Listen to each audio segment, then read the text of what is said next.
Good morning. അപ്പോൾ ഇന്ന് ഞാൻ വന്നിട്ടുള്ളൊരു ടോപ്പിക് എന്ന് പറയുന്നത് ഫാർമസിസ്റ്റുകളുടെ KSPC രജിസ്ട്രേഷൻ്റെ റിന്യൂവൽ ടൈം ആയിട്ടുണ്ട്. അപ്പം ഡിസംബർ വന്നു കഴിഞ്ഞാൽ എല്ലാ KSPC ഫാർമസിസ്റ്റുകളും അവരുടെ രജിസ്ട്രേഷൻ റിന്യൂ ചെയ്യണം. അതിന് പ്രത്യേകിച്ച് പേയ്മെൻറ്റും കാര്യങ്ങളൊന്നുമില്ല, സുഖമായിട്ട് ചെയ്യാൻ പറ്റുന്ന ഒരു സ്റ്റെപ്പാണ്. അപ്പോൾ ഞാനിതിവിടെ കാണിക്കാം. നിങ്ങൾ KSPC എന്ന് പറഞ്ഞിട്ട് ഗൂഗിളിൽ സെർച്ച് ചെയ്ത് കഴിഞ്ഞാൽ ഡയറക്റ്റ് KSPCൻ്റെ സൈറ്റ് കാണിക്കും. അപ്പോൾ അത് പോയിട്ട് പ്രസ് ചെയ്ത് കഴിഞ്ഞാൽ നിങ്ങളുടെ എന്താ പറയുക രജിസ്ട്രേഷൻ നമ്പറും പിന്നെ നിങ്ങളുടെ അതിൻ്റെ ഒരു പാസ്വേഡ് എന്നുള്ള രീതിയിൽ അത് രണ്ടും ചോദിക്കും. അപ്പോൾ അത് രണ്ടും ഒന്ന് ടൈപ്പ് ചെയ്ത് കൊടുക്കുക. അപ്പം സൈറ്റ് ഓപ്പൺ ആയി നിങ്ങളുടെ ഫോട്ടോയും ഒക്കെ കാണിക്കുന്ന ഒരു ഇൻ്റർഫേസ് വരും.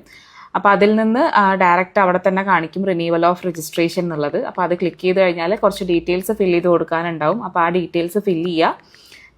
ലാസ്റ്റിലൊരു ചെറിയൊരു ബോക്സ് കാണിക്കും. അതിൽ just it's A request for renewal of the registration എന്ന് ജസ്റ്റ് ടൈപ്പ് ചെയ്ത് കൊടുത്ത് സബ്മിറ്റ് കൊടുത്തു കഴിഞ്ഞാൽ അത് റിന്യൂ ആയിട്ടുണ്ടായിരിക്കും. അപ്പോൾ ഇത് ആരും ചെയ്യാൻ മറക്കണ്ട. മാക്സിമം ഫാർമസിസ്റ്റുകൾക്ക് എല്ലാവർക്കും ഇതൊന്ന് ഷെയർ ചെയ്ത് കൊടുക്കുക. Okay, bye bye.